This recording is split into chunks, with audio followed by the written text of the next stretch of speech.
So obviously you relapsed after that.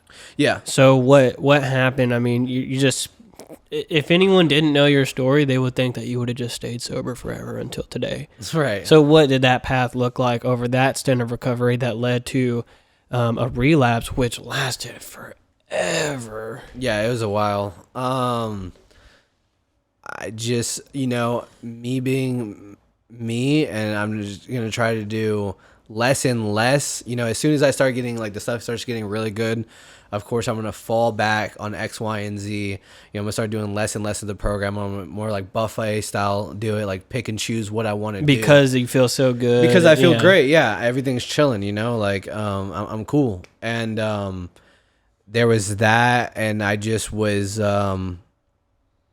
I just started living pretty shitty, and I think the thing that stood out the most was I was dating Ivy, and how I ended that relationship, and then kind of immediately with Savannah and stuff like that, and then that was like really toxic, and then that ended, and it was like immediately with Jessica. There was a lot of me being gross, I guess, or like unspiritual with women, you know what I mean, and kind of using that and using people, and then just falling off on all the other stuff. And I remember because we lived together at that point. Kind of, yeah, and that's my fault. Happens.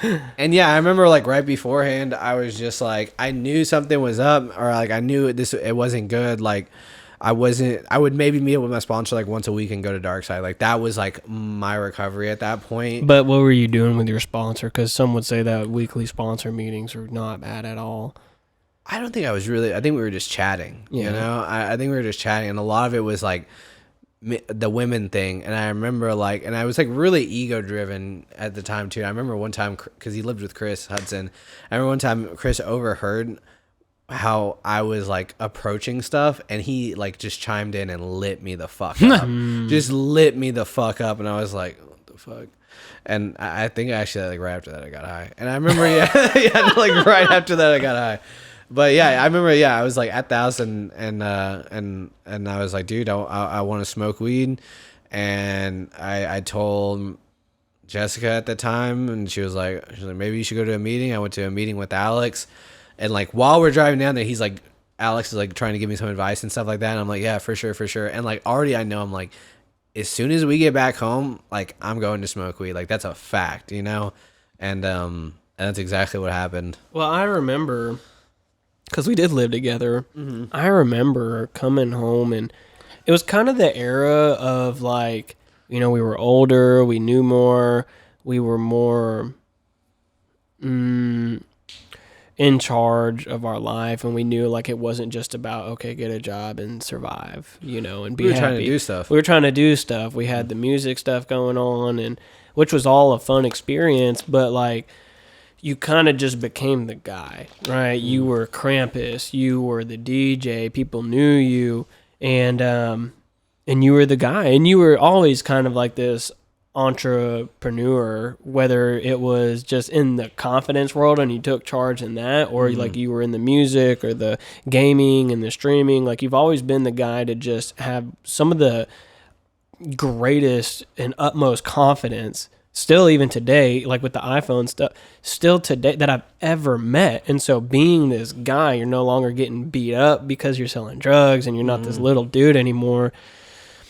When you drank, because I remember I just walked into the living room and you had a beer in your hand, and I was like, I fucking knew it, like I knew this was about to happen. And I mean, shame on me, I guess, for not like checking in with you or anything. I didn't see nothing really all that concerning. You were you were doing what you wanted to do. You were going to have that experience, and I was doing what I couldn't take on the person that I lived with. I didn't want to babysit anybody, and we were chilling either way. So, but when I walked out and I saw you with a beer, I was like, yeah, that makes sense. Yeah, that makes sense. But it was, I mean, I had also just turned 21, and I remember that night because I had played a show on my 21st birthday, and then me and Jessica went out and ate at like Kirby Lane.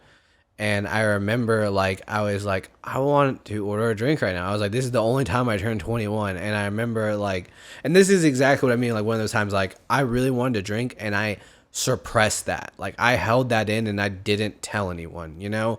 And yeah, it was like, I don't even think a month later was whenever I had relapsed and I had started drinking. And I'm telling you, like, I never liked drinking growing up.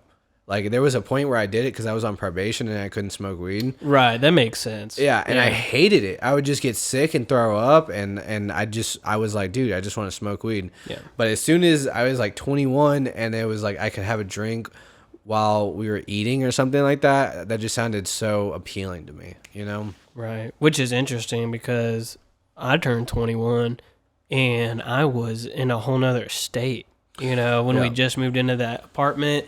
And Bo had me drive all the way to fucking like Athens, Georgia, and sell the vape juice along the way.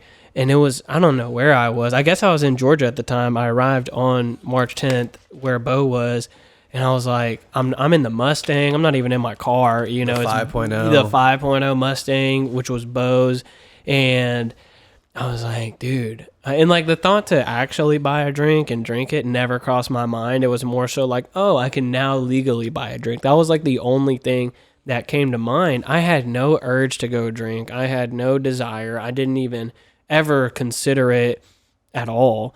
And I was fine, you know, and I think I attribute that to a lot of diligent work and recovery and being serious completely 100%. about it, being vulnerable from the big shit to the little shit. And then when I turned 21, there was just no thought or effort to fight the urge to go drink. And a lot of I remember whenever I was in treatment and I was like thinking, I don't want to be sober. I still want to drink at my dad's wedding. Right. And my dad didn't even have a girlfriend at the time. You know, he's married now and I went to his wedding. I was in his wedding, you know, and I didn't drink a lick of fucking alcohol at all. So it's just interesting to think about when we're young as fuck and we're like, oh, I still got to do these things in my life. Okay. It's so important to us because it's what we know. Right. You know, we want to have fun. And to a layman, to a regular person, it's like this alcohol deal, this drug addiction deal. The recovery part of it is just replacing those thoughts through the correct action and finding that the quality of life is there without it either way. 100%. You turned 21 without any alcohol. All I'm saying, Tyler's so quick with responses to you. I've been thinking about shit I want to ask, and as soon as you quit talking, Tyler's like, right in there, dude. But yes, I did turn 21 in sobriety, and I like had to plan to like go to like I think K1 with y'all, and I was in a heroin anonymous business meeting for like 4 hours going over word choice and structures and bylaws shit. That when it was done, I was like, I ain't doing nothing else today. I'm going home, going to bed. But my original plan while I was in Phoenix House, my original thought or reservation was that I was going to stay sober until I was 21 and, you know, then be legal and then I would drink and such. But, you know, whenever 21 came around, I like remembered that I had that agreement with myself. But, yeah, there was no thought or desire to drink, you know, and kind of like Tyler was saying, like I attribute that to my quality of life being substantially better as a result of staying involved in the process that AA asked me to stay involved in. And it talks a lot about that in like step 10, you know, like we've ceased fighting anything or anyone, even alcohol, for by this time Satan will have returned, blah, blah, blah. And so it's like it's just a reminder to me that like my alcoholic mind will come up with any good excuse to drink or drug again, like Tyler saying that, you know, he wants to drink at his dad's wedding and his dad doesn't have a girlfriend yet, or I want to drink whenever I'm 21. It's like, okay, you know, sounds good, but at the end of the day, drinking and drugging was just depressing in and of itself. But, you know, like I believe that I, you know, so from that physical allergy, and once I put one in, I need more, and also like the line like ceased to be a luxury became a necessity, because I can think of all kinds of times where I didn't want to drink or get high anymore. I just didn't really have a choice or like an option, because I hadn't found a solution for my real issue yet, my real problem yet. But yeah, I mean, turn 21 in sobriety was chill as fuck.